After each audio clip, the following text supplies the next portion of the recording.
talked some years ago, and he was talking about the monstrosity of Art Morrison Enterprises, and that it will be difficult for someone to start Art Morrison Enterprises today. It's an evolution. Tell us about the evolution, going back to the beginning of this monstrosity. Okay,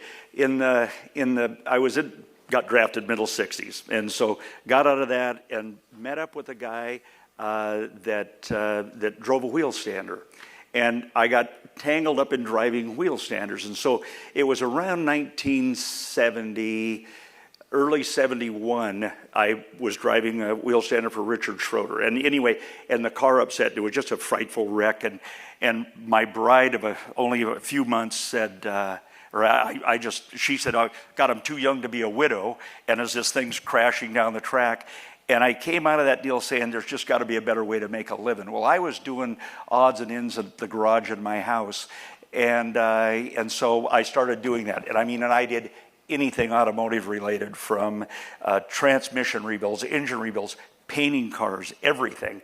And I had one gentleman come by one day and said, could you put this rear suspension in my Corvette? And this was, again, the garage at my house. And it was an A-modified production Corvette. And so I did, and he promptly went out and set the record at AMP. And this was in, this was in 71, 71. Anyway, so it went from there to a little tiny 900 square foot shop, to an 1,800 square foot shop, and then slowly but surely acquired enough money that I bought an acre of property to put money down on it in the location we're at now, and was able to go and finance it to put up an 8,000 square foot building. And somewhere, and this was all drag racing related stuff that I did at that time. Didn't really get into the street market, hardcore, busy until the early 90s. And, but along that way, things happen. And you realize you wake up one morning and somehow it miraculously went from a garage to a real business. And I learned at that point, and I know this will come up later also, that it was hard to keep really good people. They would only be there for so long. And that it was in that period that I learned that if you want really good people, you've got to treat really good people right. And so then we go into the 90s, and we're still drag racing. Well, it was at that time that we got it was actually middle 80s, we got our first bender to start bending rectangular tubing. And then in the middle 90s, we acquired the machinery to start bending 2x4 rectangular tubing. All of a sudden, it fit more into a street market. Well, it was in the early 2000s that son had gone to college, worked there from the time he was 11, and Craig went to college, got a degree in marketing. He said, we got to build a full frame. And I said, and I just dreaded it. I said, it was involved too much, but he kept pushing. And I said, okay, you give me a business plan. So he did the complete business plan and said, this is when I want the engineering done by, this is when I want to see the first chassis done, this is the first show we're going to, and so on. And that was for a Tri-5, a bolt-on for a Tri-5 Chevy.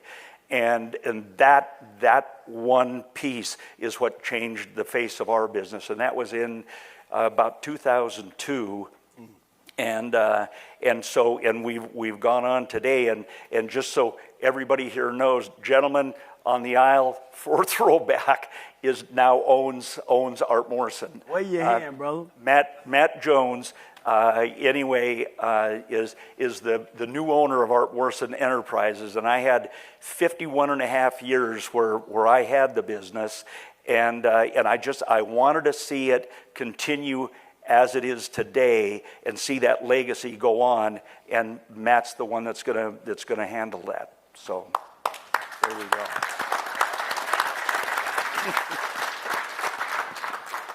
Steve, tell us about your superstardom rise to success. I know you don't even have that set up. I'm still working on that, I guess. I started like all these guys, just out of my garage, and I knew I had something I wanted to give. Just like when you walk around here, that you see things and it triggers your mind. You think, you're not really copying, but that's inspiring you to do things. And I go back with Art because we had a 55 Chevy, and I don't think they were, I don't know, I feel like he was probably still drag racing more. This is early about 2000. And we put it on, let him take it and show it. And it was just one of those things, we just had a dream of having the coolest 55 Chevy on the street. And that car kind of speaks for itself.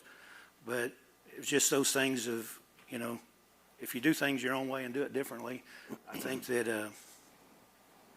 you may be the next trendsetter or builder of the year or something. You know, you just got to trust in yourself. And that's just something, I'm quiet, but I just feel like, you know, everybody's got their opinions, and you don't have to please everybody. You know, I think the show in general is a good testimony to how we're all come from different things and enjoy different cars. And I love to take things from other cars that I normally wouldn't see anywhere else, or maybe I think a lot of the shows are really getting more multi, I don't know what you'd call it, you know, just style.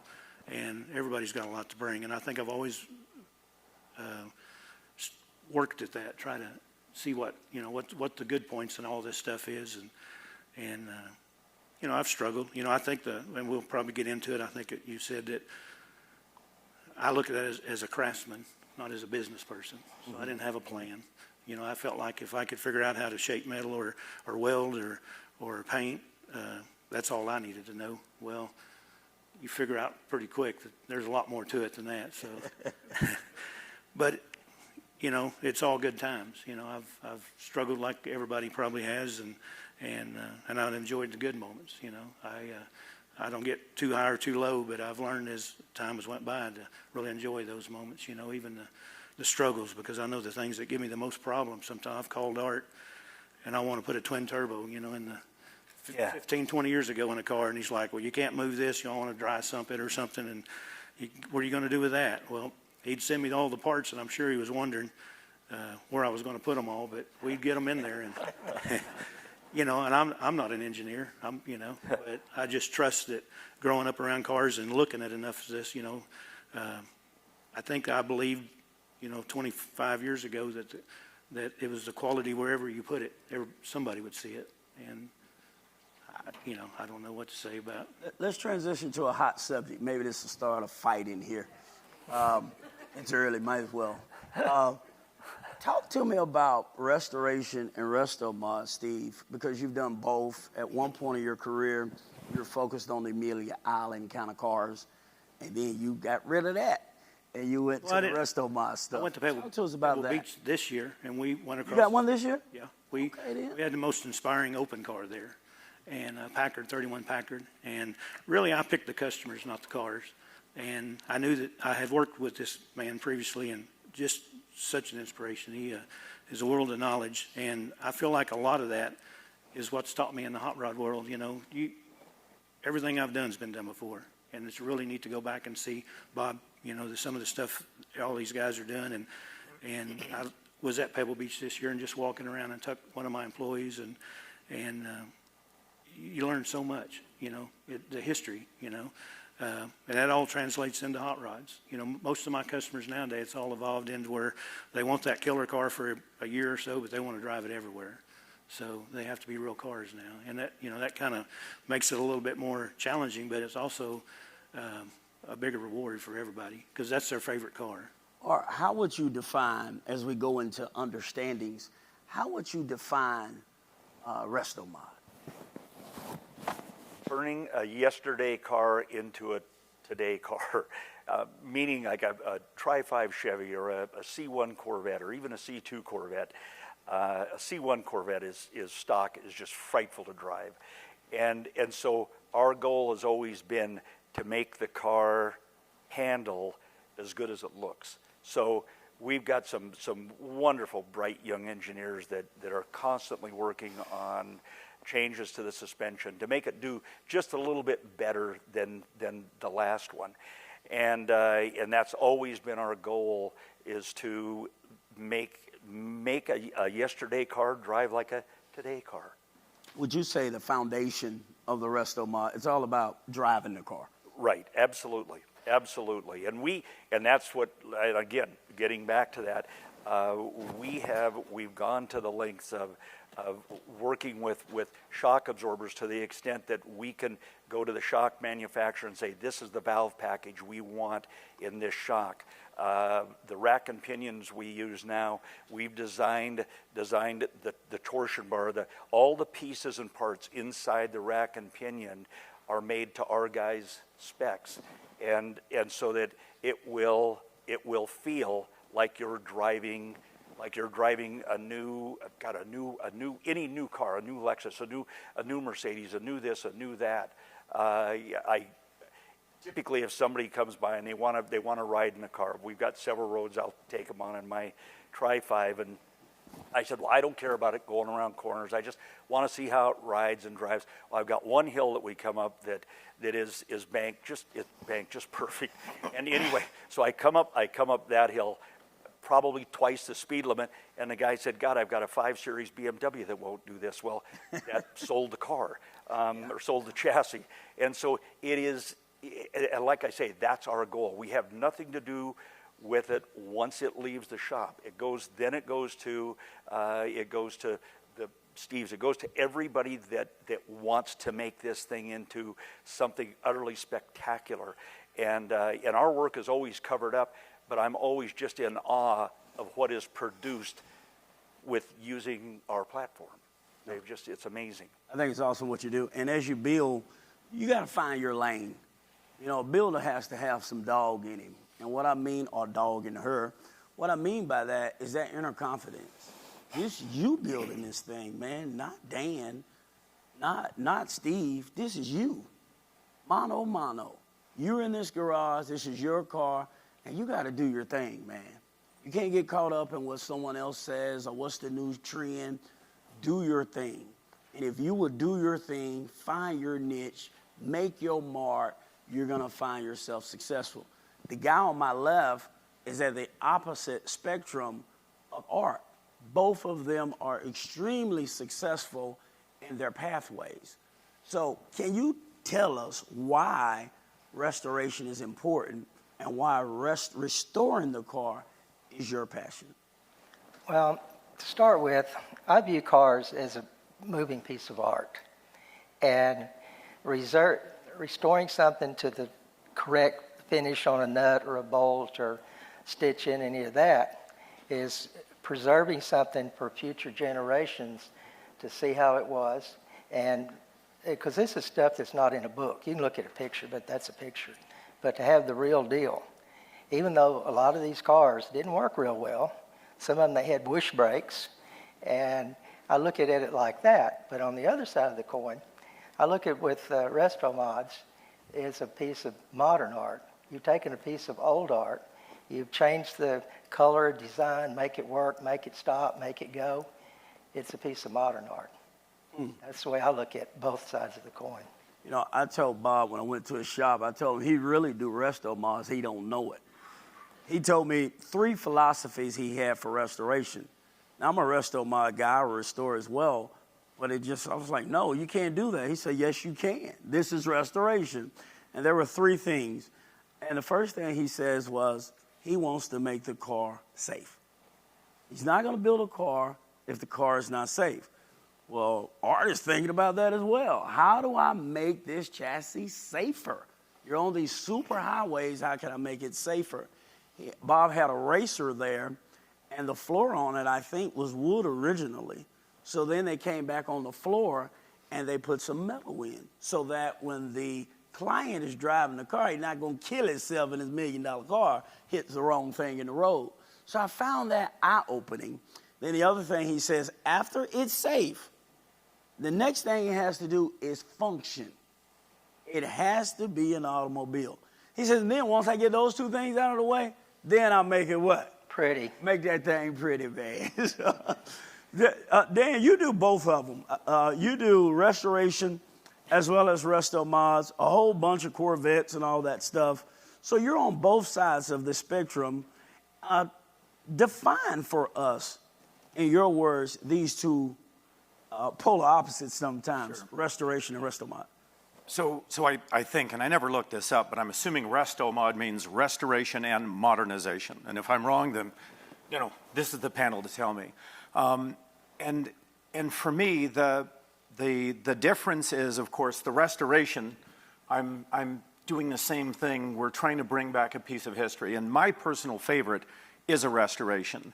I've got a philosophy that the men and women that crafted these vehicles back in the 30s, 40s, and 50s did a pretty good job. They put a lot of handwork into it. And so if I can bring back what they did, and the team can, then we're very proud of that. Today's push is for the modernization. So we're getting a lot more requests for updated suspension, updated engines, and we're doing that.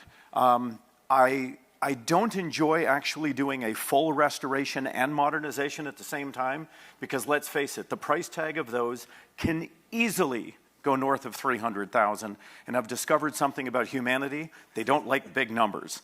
And so you always have to balance your craft and your art against a budget, because I had a man who gave me a $350,000 budget, and we were going to finish his car for probably around $275,000. And at 200,000, he went absolutely insane on me.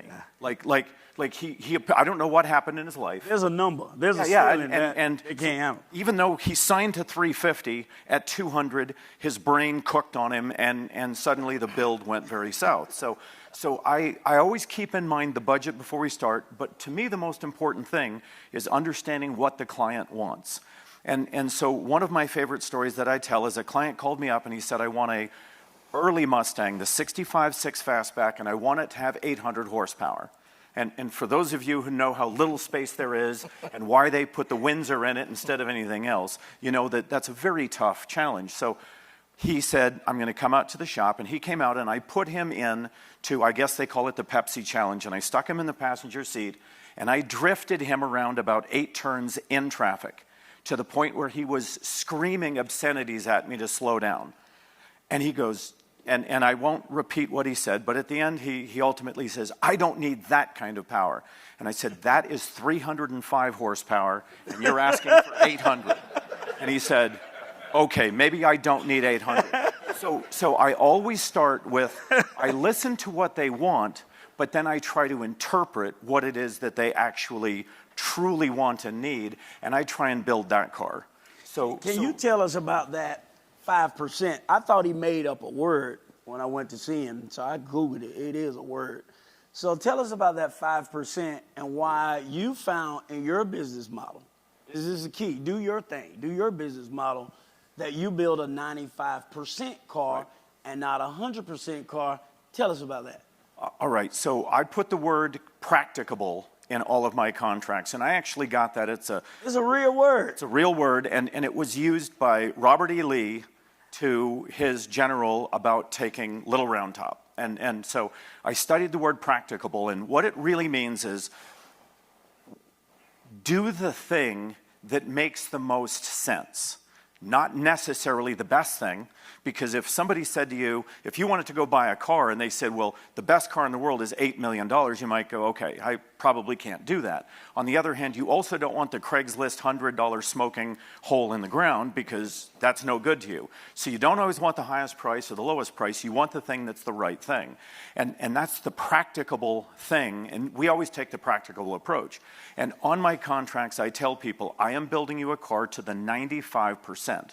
And so I'm going to take you all to the math test that you had to take. If you got a 95% on it, you were very happy, and your mom and dad were both proud of you. And if you aimed at only 100, first of all, that would have meant you probably would have failed social studies and English and everything else.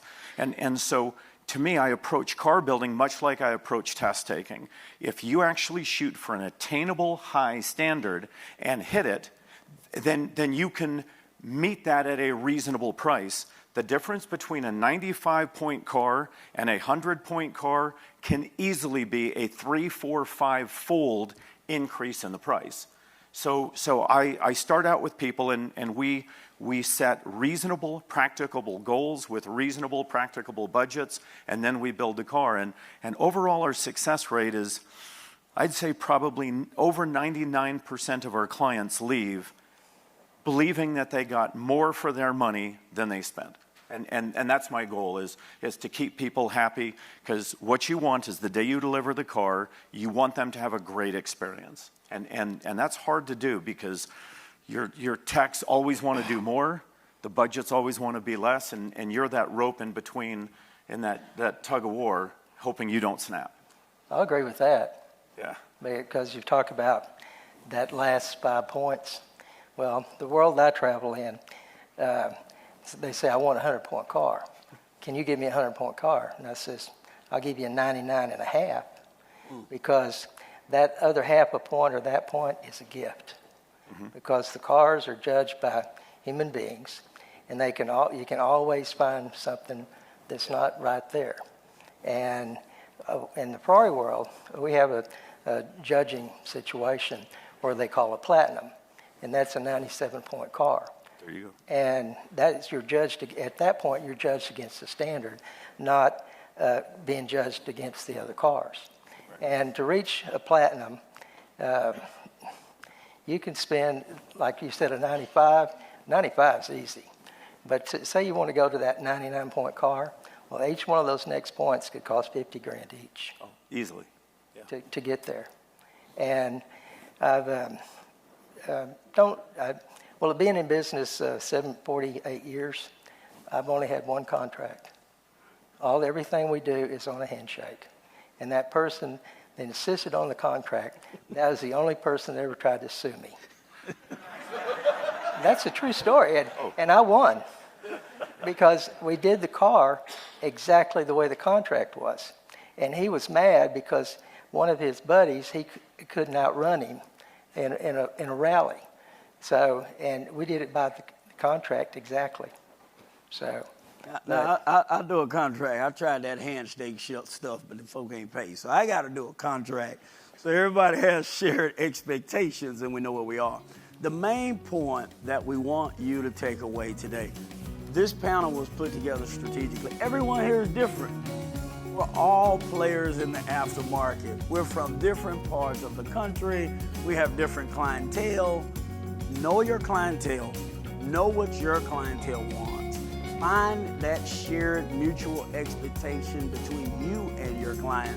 And if you do that, man, you're going to have a record-breaking success.